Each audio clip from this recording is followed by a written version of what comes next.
Hello! Today I brought you not only this beautiful XXL size Cuba collection Chanel Timeless, which you can find on SACLÄB by the way, but inside here I have two boy bags.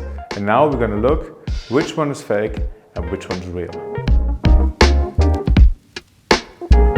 So today we're gonna look at two Chanel boy bags. One of them is a fake and one isn't. And I would like to show you a little bit on how we're gonna determine which of the bags is authentic and which one is fake.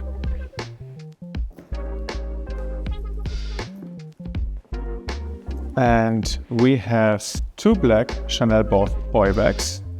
One is the large size, one is the old medium size. Both of them are made from lamb leather, black color, gold hardware. So it's very easy to compare both. And I'm going to show you on what we're going to look first. Obviously, like in most of the videos, it's always most easy if you have the exact model next to it. But I hope I can also show you a little bit some of the things that you can save this video, look at it at a later stage if you buy a boy bag, and you can see and feel a comparison if your boy bag that you have purchased is authentic or not. So let's start looking at the leather. The leather is a black lamb leather, meaning the leather is super soft. And what I have the feeling, if I'm not wearing gloves and I'm touching this front side over here, I don't feel that softness. Chanel lamb leather has a certain softness that all of the leathers have. Unless they're completely recolored or redone, they should feel super smooth, very soft. And that is how this bag feels, and this is not how this bag feels. Obviously, the next thing I would like to highlight is also among the stitches. You can see the edges stitched here, and usually the thread that goes straight along these little three quilted lines. If you look at the fake one, you see this thread is not going very detailed next to these quilted patches. And you can see it actually moves away from the quilted patches when it comes to the corners. If we look at the hardware, something that's very interesting, it seems to be that the hardware looks identical, but on a closer look, it doesn't. The fake boy bag has a matte gold finish, but it is really a finish. So underneath it, it's a silverish tone hardware, and it seems to come off on certain parts, especially where the chain moves among each other. You can see that underneath the silver shines through very brightly. And this is not the quality Chanel uses. So this bag has been worn and loved for probably 5 to 6 years. And you don't see anything happening with the chain, with the metal. The hardware color is solid, and that's how it also should like.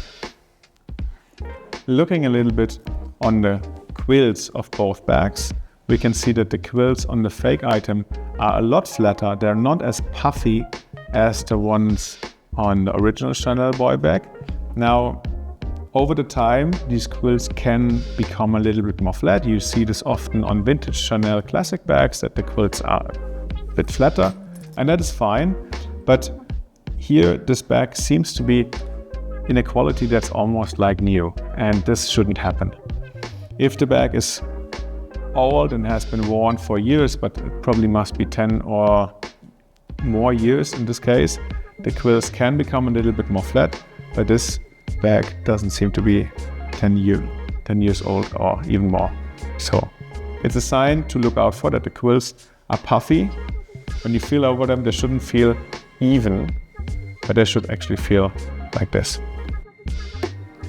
Let's look at the straps. You see that on the straps you have two screws, and the fake one has screws that are this matte antique gold finish, and here you also have screws that are matte antique gold finish, but the little slit in the middle is shiny, and that's something that's quite interesting, because that's the screws that Chanel uses, and they're matte on the outside and shiny on the inside.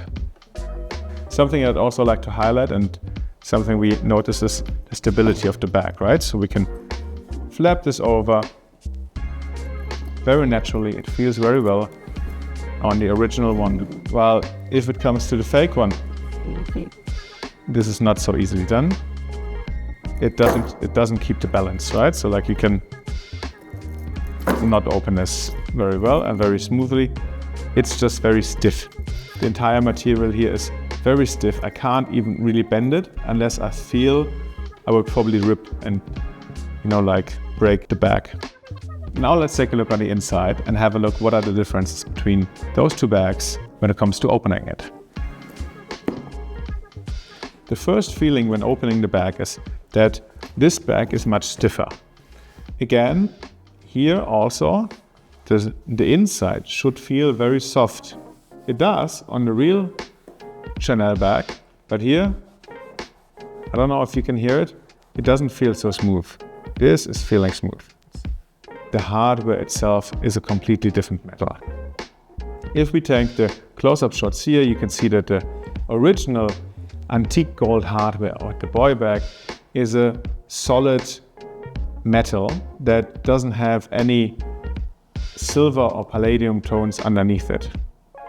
Compared to the fake bag, you can see that the metal is losing the colored gold that is among it, and that's something, a hardware that Chanel doesn't use.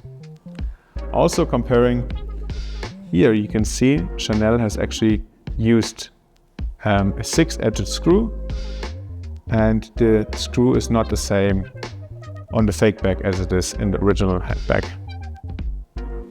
One more detail is the zipper. The zipper shows Chanel engraved, and again here you can also see that the font and the spacing is not correctly used, and hence this can be determined to be a not authentic bag. Let's take a little bit more further look, and we start looking at the lining. The lining and the fabric inside feels very smooth over here, while it doesn't feel that smooth over here. It feels more plasticky on the left-hand side. The fake one doesn't offer the impression of this being a high-quality fabric, which is something, if you have that feeling, it should raise a flag that this might not be an authentic item. The serial code inside is not yet the RFID chip that has been introduced to Chanel in 2021, but they still have the serial number. This one starts with 23, this one starts with 24, so they're roughly the same age. And looking at stickers, you will notice that the font of the numbers, but also of the little 2cc signs is different. So it's also something that we should worry a little bit about. Let's look at the last thing that we're going to compare, and this is the logo. It says Chanel with a little R and made in Italy. Comparing the original to the fake one, it's visible that the fake one has a different font and a little bit of a different spacing when it comes to the Chanel patch, and it's also something that you should take a look at. The Chanel patch always looks the same for the boy bags, and if it looks a bit different, then you should be worrying. What we don't look at the moment is, we don't look at the ID cards, we don't look at the dust bag, and we don't look at the box, because we would like to get a feeling of the bags itself. Obviously there are many images, photos on about, like the ID card and about the box, but the main thing is that if you have a feeling, and this we had straight on a very bad feeling, it feels plasticky, it feels unnatural, it feels like there's glue, even the smell of glue is coming out a little bit, then this is a red flag, something that Chanel would never use. Unless like this feels, even though it's worn, it feels like a very high quality product. It's a very soft lamp leather. You can see the quality of the stitching is very fine and very detailed, and everything on this bag seems to work out very well. Compared to this one, it doesn't. Thank you very much. I hope I was able to show you the difference between the authentic Chanel bag and the fake Chanel boy bag. You should always be worried if you buy it second-hand source and you don't know where it's coming from exactly. Luckily, we can help you with that, because all the items that we sell on SACLAB, they are verified by us, and we guarantee the authenticity for each product that we sell. So in case that you would like to shop one of these lovely bags you can see here, obviously not that, but the ones in the background as well, just browse on SACLAB.com, and I hope you will join us next time as well.